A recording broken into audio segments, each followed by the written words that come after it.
Bienvenue à la raffinerie de Donges, un site classé Seveso 2 qui bénéficie de réglementations très précises en matière de prévention des risques industriels majeurs.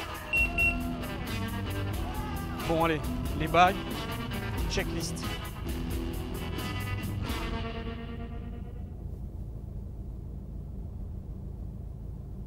Donc quand on montera, je monterai avec la couverture et puis s'ils montent à base des ailes, je mettrai une couverture sur eux pour qu'ils se calment. Et par contre, on va se mettre de ce côté-là pour pas qu'ils... tu vois, si elles tombent de ce côté-là, on peut les prendre. Ouais, on va se mettre impérativement de ce côté-là.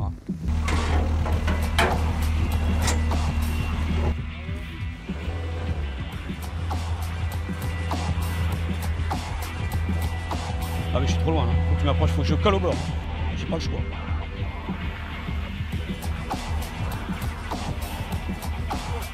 Donc on bague les poussins, en général entre le 35e et le 45e jour. Et là, ils ont 52 jours, donc on est très très limite. Les parents sont au-dessus, là, ils s'inquiètent de voir qu'il y a des intrus dans leur paysage. Attention, il y en a deux! Il reste encore des morceaux de nature vierge extrêmement riches, extrêmement intéressants en matière de biodiversité, et bien de part et d'autre des industries qui se sont installées le long de l'estuaire. C'est le seul nid en Loire-Atlantique à l'intérieur d'une enceinte industrielle de ce type-là. Et effectivement, ben voilà, on prend des précautions, il y en a plein à prendre pour venir les bailler, mais c'est toujours le même plaisir.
J'aime bien errer, me promener, disparaître même quelquefois dans la nature. Et puis, il faut rester disponible. Des fois, on voit des choses extraordinaires, des fois, on voit rien. Mais c'est toujours des moments très forts.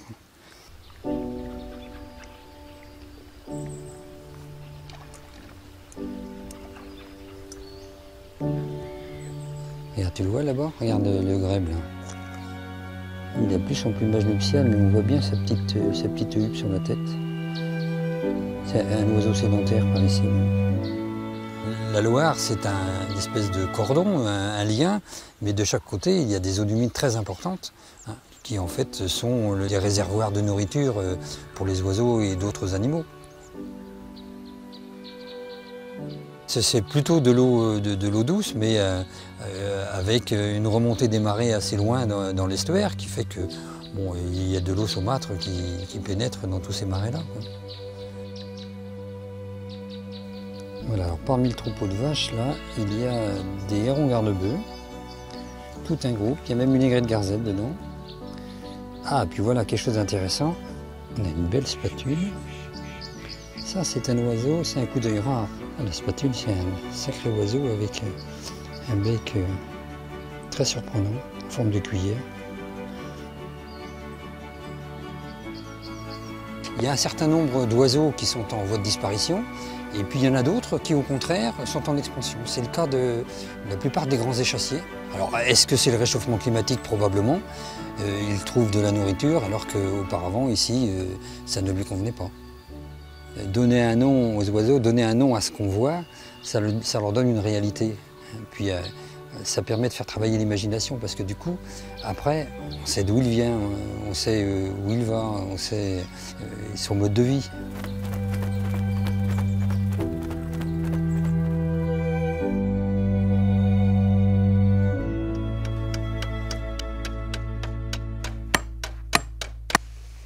posez. Alors là, on est en train d'installer donc la base vie du camp de bagage. On va baguer tous les jours. Et donc là, avec les collègues, on est en train d'amener l'ensemble du matériel qui va nous permettre de vivre ici à peu près convenablement pendant 2 mois. Il va au milieu, les gars, à côté du balai. Ouais, posez. Donne-nous un petit coup dans le fond.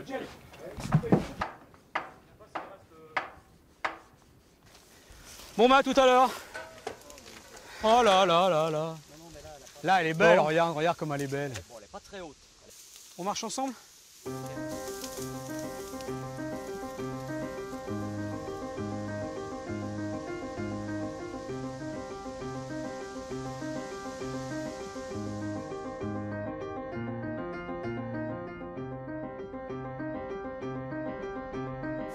La roselière, c'est donc un milieu extrêmement intéressant et le milieu recherché par les oiseaux sur lesquels on travaille. On est en train de coucher le roseau pour pouvoir installer la travée de filet ensuite. Ah, tu es là même. Elle est très bien, elle est toujours là. Le premier filet de Donge 2014.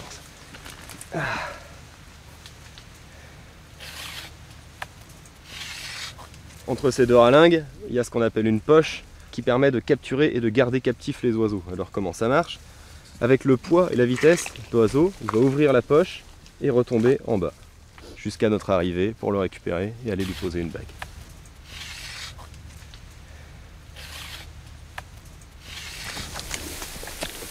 Et voilà, donc on est bien rendu au bout de la roselière, face à la Loire. C'est joli les sphères de la Loire. Malgré qu'il soit fortement urbanisé et industrialisé, a su garder un peu d'espace pour la nature et les oiseaux. Cet espace sauvage là, la roselière, il résiste encore et toujours à l'envahisseur.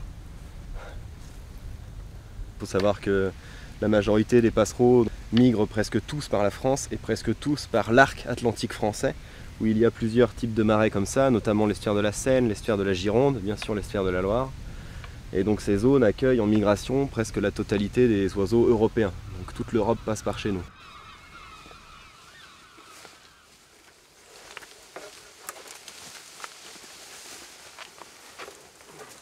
Le bleu avec le bleu, le rose avec le rose.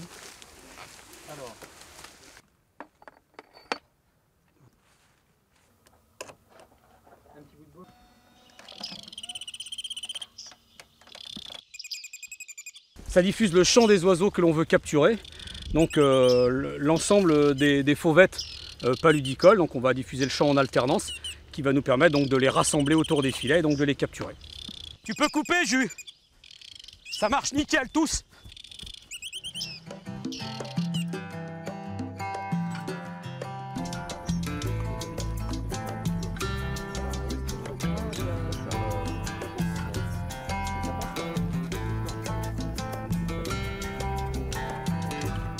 C'est bizarre cette raffinerie, mais malgré tout, ça reste avec un soleil couchant derrière, ça reste quelque chose d'assez magique. Ouais. D'assez curieux. Exact.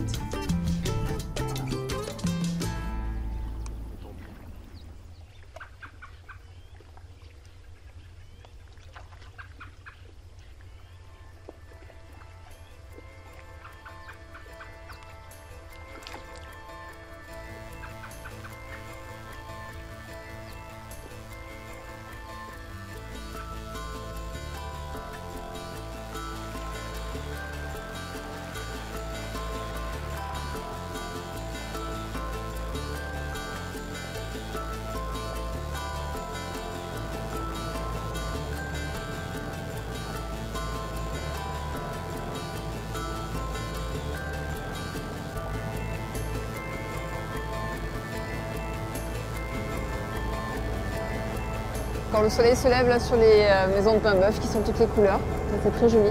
Ça rappelle les villages de Groenland. Il y a la Loire qui est toute calme, il n'y a personne.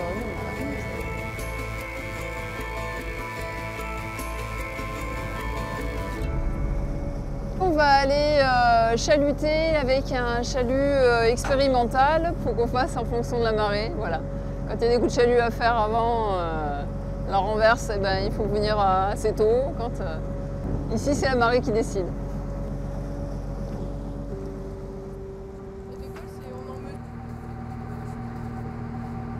Là où on chalute, hein, ce sont des vasières. Hein. Alors les vasières, c'est ces grandes étendues de vases qui découvrent à marée basse et du coup qui deviennent accessibles aux oiseaux. Quand c'est couvert d'eau, c'est les poissons qui en profitent. Quand c'est découvert, c'est les oiseaux qui en profitent.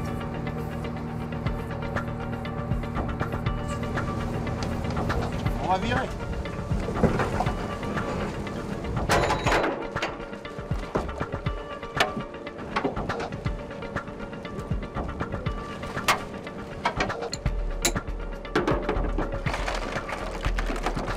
On a perdu énormément de surface de vasière et les quantités de poissons s'amenuisent. Alors on est Brillante, juillet 2014, un bar, 224.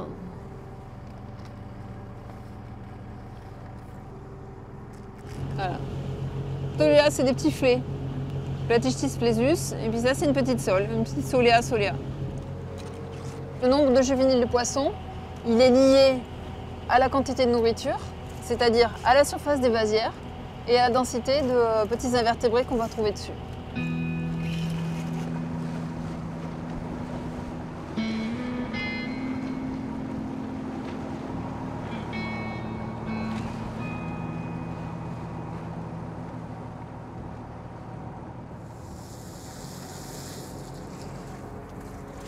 C'est des milieux qui ne sont pas très appréciés, qui ne sont pas très photogéniques, mais qui méritent d'être connus, qui jouent un rôle important.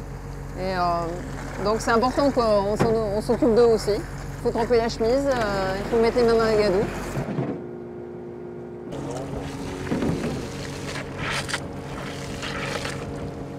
Voilà, on a des petits crustacés qui sont extrêmement intéressants parce que très prisés par les petits poissons et par les oiseaux. Et vous vous rendez compte tous les organismes qu'il y a dedans? Les essueurs, c'est les plus productifs au monde. Je veux dire, c'est bien plus productif que, je sais pas, un mètre carré de forêt amazonienne, c'est 60 fois moins productif qu'une vasière.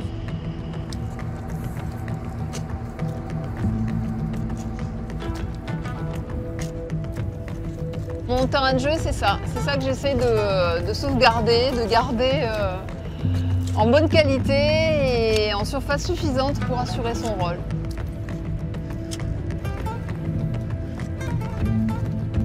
C'est un peu comme les déserts en fait. C'est des milieux exigeants mais qui sont assez fantastiques.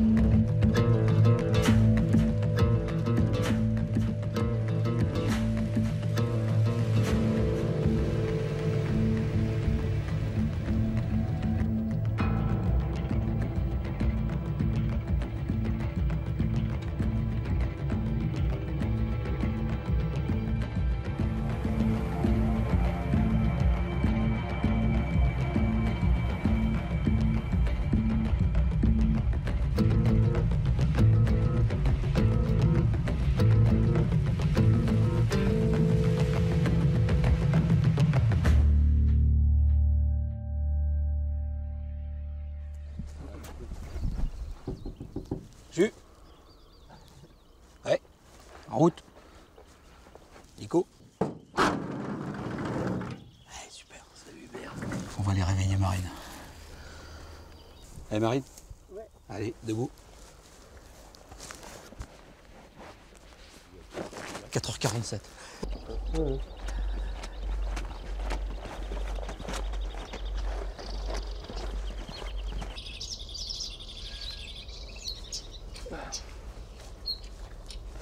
Faut juste être opérationnel avant le lever du jour.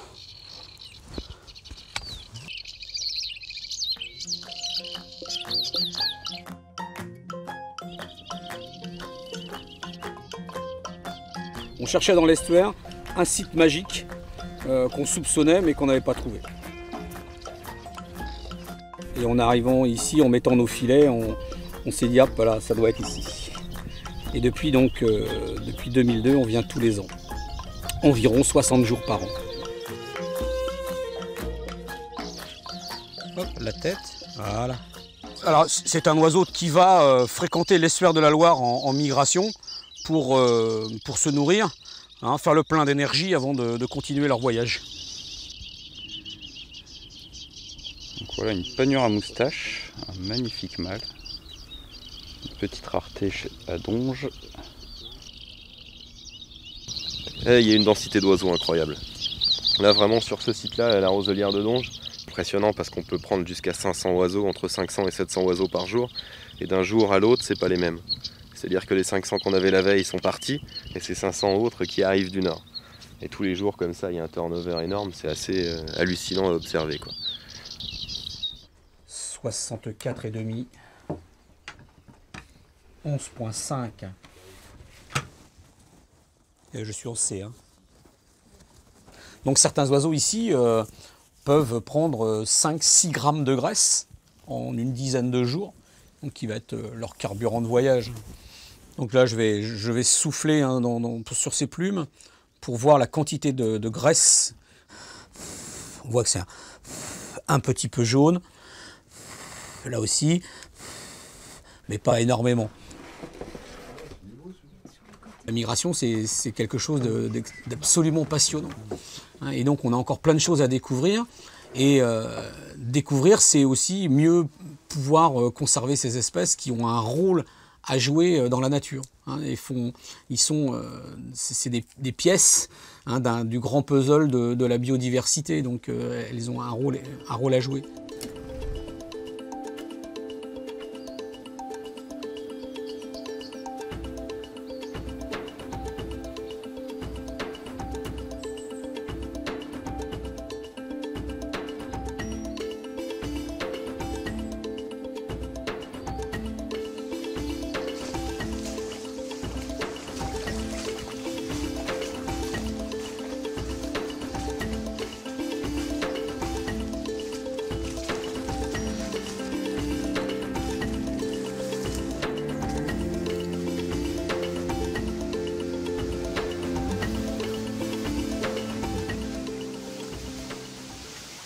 Ils sont vachement farouches les ibis.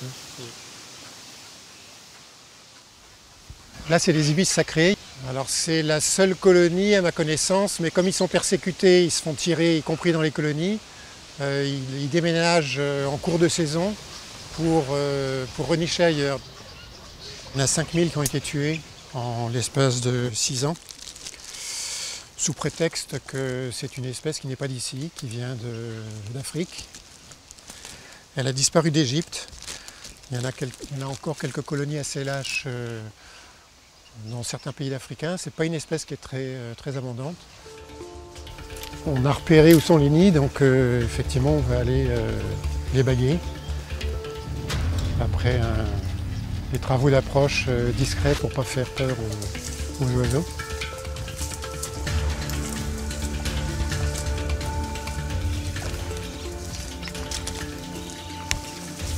Là. Ouais. C'est pas facile, c'est ce qui fait que le lieu est tranquille. Parce que personne ne vient là, c'est assez dangereux en fait, parce qu'on pourrait se noyer, se prendre les pieds dans des racines. Venir tout seul là, c'est assez risqué.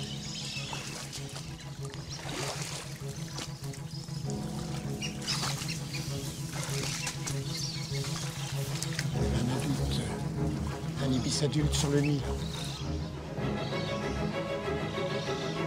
Avec tous les ibis qui sont perchés derrière.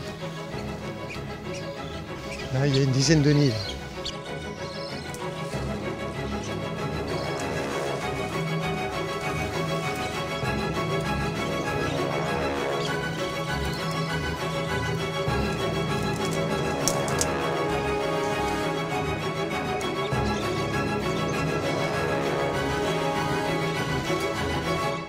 Alors celui-là, il a à peu près 13 jours. J'ai fait une étude de régime alimentaire qui a duré 14 ans et donc suffisamment de recul pour avoir une conviction absolument définitive, disons, sur l'innocuité de cette espèce sur la vie faune de Loire-Atlantique. On la classe comme l'une des 100 espèces invasives les pires d'Europe, ce qui est complètement aberrant. On mélange la science et la philosophie. On considère que cette espèce n'est pas d'ici, donc elle n'a pas lieu d'être. C'est une vue des choses qui n'est pas très sérieuse et qui en tout cas ne résiste pas à une analyse scientifique.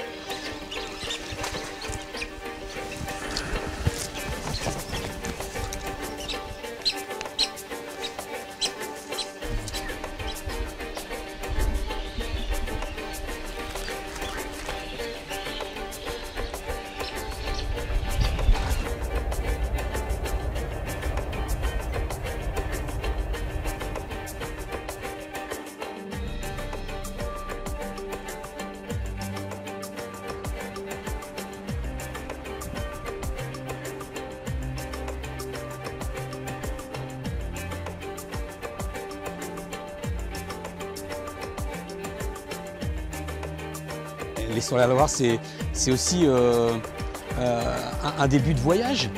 Alors c'est une arrivée par la Loire qui vient se jeter ici en mer, mais aussi un départ. Et les oiseaux là qui sont ici, ils ne sont qu'en escale migratoire entre deux zones. Cette notion de se balader au long cours, c'est extraordinaire. Oui, c'est un joli trait d'union, cet estuaire.